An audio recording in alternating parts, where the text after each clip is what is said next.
Back to morning super prime time. నవమాసాలు మోసిన బిడ్డ బాహ్య ప్రపంచంలోకి అడుగుపెట్టినప్పుడు ప్రపంచాన్నే జయించినట్లుంటుంది ఆ తల్లి పొందే అనుభూతి. కానీ ఆ అదృష్టానికి నోచుకోలేని తల్లులు ఏదోలా కలిగిన సంతానాన్ని పొత్తిళ్లలోకి తీసుకుని పరవశించిపోతారు.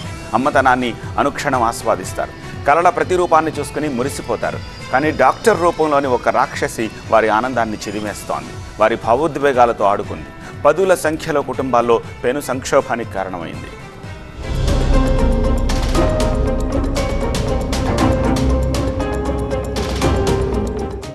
నిజాన్ని తట్టుకోలేరు, అనుబంధాన్ని వదులుకోలేరు.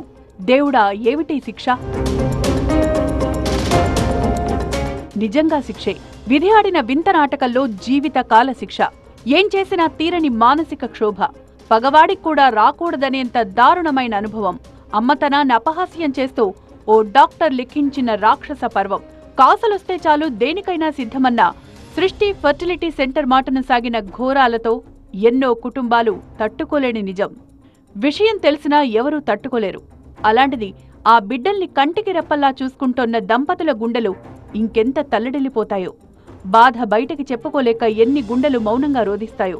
కొన్ని నెలలు ఏళ్లుగా అనుబంధం పెనవేసుకున్న పసికూనలు తమ కణాలు పంచుకు పుట్టలేదని తెలిస్తే ప్రతిక్షణం ఆ నిజం గుండెల్లో గుచ్చుకుంటోంటే తట్టుకోవడం ఎవరితరం? పిల్లలు తమ ఒడికి చేరేదాకా ఆశగా ఎదురుచూశారా తల్లులు. తమ ప్రతిరూపాన్ని గుండెలకు హత్తుకుని మురిసిపోయారు. పిల్లలు పుట్టలేదన్న కారణంతో సూటిపోటి మాటలు ఎదుర్కొన్నవారున్నారు. అయిన వాళ్లు అదో లోపంగా చూస్తుంటే నరకయాతన పడ్డవారున్నారు. తమ కడుపు పండకపోయినా తమ జీన్స్ పంచుకుని ఈ లోకంలోకొచ్చిన బిడ్డలు చేతుల్లోకి చేరగానే బాధలన్నీ మర్చిపోయారు. కానీ సృష్టించిన సామాజిక విధ్వంసంతో ఆ కుటుంబాలను ఇప్పుడు పెను తుఫాన్ చుట్టుముట్టేలా ఉంది. రాజస్థాన్ దంపతులకు సరోగసి పేరుతో అంటగట్టిన శిశువు వారి సంతానం కాదని తేలిపోయింది. ఇలాంటి మోసాలు ఏళ్లుగా సాగుతున్నట్లు తేలడంతో పోలీసులు మొదలుపెట్టిన దర్యాప్తులో షాకింగ్ విషయాలు బయటకొచ్చాయి. సరోగసి పేరుతో 80 మంది పిల్లలను అక్రమ మార్గాల్లో పుట్టించింది సృష్టి ఫర్టిలిటీ. వారినే సంతానం కోరుకున్న దంపతులకు అంటగట్టి కోట్లకు కోట్లు వెనకేసుకుంది. ఎన్ని లక్షలైనా పోసి అమ్మతనాన్ని ఆస్వాదించాలనుకునే తల్లుల ఆరాటాన్ని పక్కదారి పట్టించేసింది.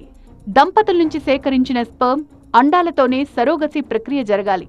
అప్పుడే వారి DNA సంతానం సాధ్యమవుతుంది. కృత్రిమ పద్ధతుల్లోనైనా కడుపు పండని తల్లుల కోరిక తీరుతుంది. పిల్లల్లేని దంపతుల కల నెరవేరుతుంది. ఆ భావోద్వేగాలను సృష్టి ఓ చైల్డ్ ట్రాఫికింగ్గా మార్చేసింది.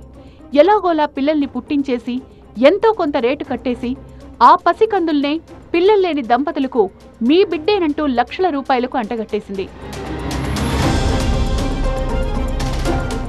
సృష్టి test tube baby centre surrogacy పేరుతో 80 మంది పిల్లల్ని విక్రయించినట్లు పోలీసుల ఎంక్వైరీలో బయటపడింది. వేర్వేరు ప్రాంతాల నుంచి పిల్లల్ని సేకరించిన నమ్రత గ్యాంగ్ డబ్బులిచ్చి పిల్లలను కొనుగోలు చేసింది. ఈ కేసులో ప్రధాన నిందితురాలు డాక్టర్ నమ్రతని పోలీసులు ఇప్పటికే అరెస్టు చేసి ఓసారి కస్టడీకి కూడా తీసుకుని విచారించారు. తాజాగా 80 మంది పిల్లల వ్యవహారం బయటపడడంతో ఆ వివరాలు రాబట్టేందుకు మరోసారి కస్టడీ కోరుతూ కోర్టులో పిటిషన్ వేశారు. పిల్లల్ని కనిపెంచలేని తల్లిదండ్రుల నుంచి సేకరించలేదు. ఎక్కడో దొరికిన అనాథ శిశువుల్ని ఎత్తుకురాలేదు. తామే దగ్గరుండి పుట్టించారు. దానికోసం ఊహకైనా అందని నీచానికి ఒడిగట్టారు. అవసరాల కోసం పేగు బంధాల్ని అమ్ముకునేందుకు ముందుకొచ్చే మహిళలను నమ్మించారు. వైద్య ప్రక్రియపై ఎంతో నమ్మకం పెట్టుకున్న దంపతులను వంచారు. సృష్టి క్లినిక్ నుంచి పెద్ద సంఖ్యలో IVF, సరోగసి కేసుల రికార్డులు, ఫైళ్లను స్వాధీనం చేసుకున్న పోలీసులు దాదాపు 200 మంది దంపతులు రిజిస్ట్రేషన్ చేసుకున్నట్లు గుర్తించారు. సరోగసి IVF ట్రీట్మెంట్ తీసుకున్న దంపతులకు ఫోన్లు చేస్తూ వివరాలు సేకరిస్తున్నారు. కన్న అసలు తల్లికి మహా అయితే ₹1,00,000 లోపే. బేరాలు కుదిర్చే దళారులకు ₹1,000 కమిషన్లు.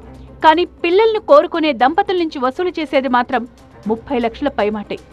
దాంపత్య జీవితంలో పిల్లల్లేని లోటు ఉండకూడదనే దంపతుల ఆరాటమే సృష్టికి బిజినెస్ పాయింట్. వారి నుంచి స్పెర్మ్, అండాలు సేకరించాక మొదలవుతుంది అసలు డ్రామా. అసలు సరోగసి ప్రక్రియ ఉండదు. అవాంఛిత గర్భం దాల్చిన వారు, కన్న పిల్లల్ని సాకలేమనుకున్న వారి నుంచి పిల్లల్ని సేకరించడం, చేతులు మార్చేయడం ఇన్నేళ్లుగా సృష్టి చేస్తున్నదిదే. అంటే ఈ లెక్కన సృష్టి ఫర్టిలిటీ సెంటర్ నుంచి సరోగసి ద్వారా సంతానం పొందిన వారెవరూ తమ పిల్లల్ని పొందలేదు. అల్లారు ముద్దుగా పెంచుకుంటోన్న పిల్లలు ఎవరికో పుట్టినవారన్న నిజాన్ని ఎవరూ తట్టుకోలేరు.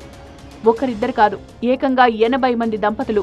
ఇప్పుడు ఈ నిజం తెలిసాక ఆ బంధాన్ని వదులుకోలేరు. అమ్మకాని అమ్మలా మిగిలిపోలేరు. అలాగని ఆ బంధాన్ని అంగీకరించలేరు. అందరూ DNA పరీక్షలకు ముందుకు రాలేరు. అలాగని ఏదో జరిగిపోయిందని తమను తాము సమాధానపరుచుకోలేరు. ఈ లోకం తెలియని పిల్లల్ని నిందించనూ లేరు.